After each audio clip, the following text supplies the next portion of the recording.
ایک دفعہ ایک سلطنت پر ایک بادشاہ حکومت کرتا تھا۔ وہ بہت ہی عقل مند تھا۔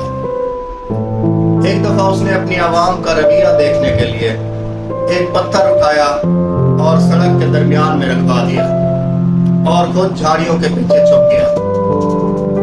بہت سے لوگ اس سڑک سے گزرے لیکن کسی نے کوئی پرواہ نہ کی۔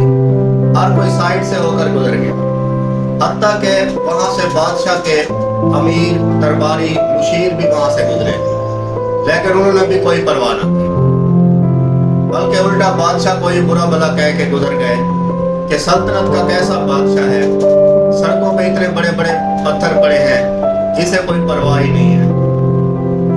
اسی دوران ایک کسان کا وہاں سے گزر ہوا۔ اس نے دیکھا کہ ایک پتھر، بہت ہی بھاری پتھر ایک سڑک کے بیچ میں پڑا ہے۔ اس نے سبزیاں اٹھائی ہوئی تھی جو وہ شہر میں بیچنے جا رہا تھا۔ اس نے اپنی سبزی کا ٹوکرا سائڈ پر رکھا اور پتھر کو ہٹانے کی کوشش کرنے لگ گیا۔ پتھر بہت ہی بھاری بھرکم تھا۔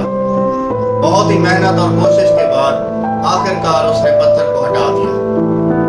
جب اس نے پتھر کو ہٹایا تو دیکھا کہ پتھر کے نیچے کچھ اشرفیاں پڑی تھیں۔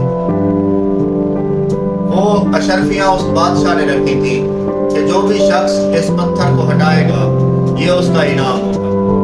ہماری زندگی بھی اس پتھر کے جیسی بڑی بڑی مشکلات اور پریشانیوں سے گھری ہوتی ہے۔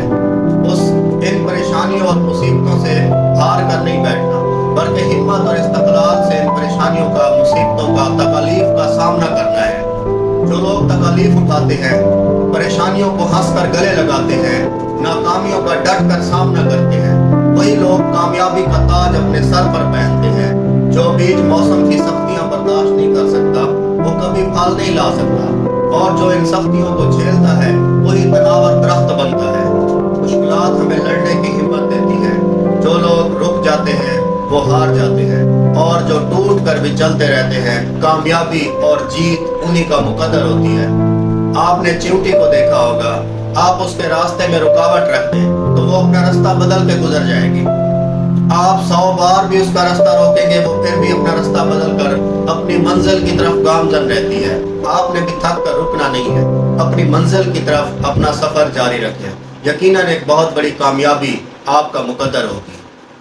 ڈوبنا ہی پڑتا ہے ابھرنے کے لیے، ڈوبنا ہی پڑتا ہے ابھرنے کے لیے، غروب ہونے کا مطلب زوال نہیں ہوتا۔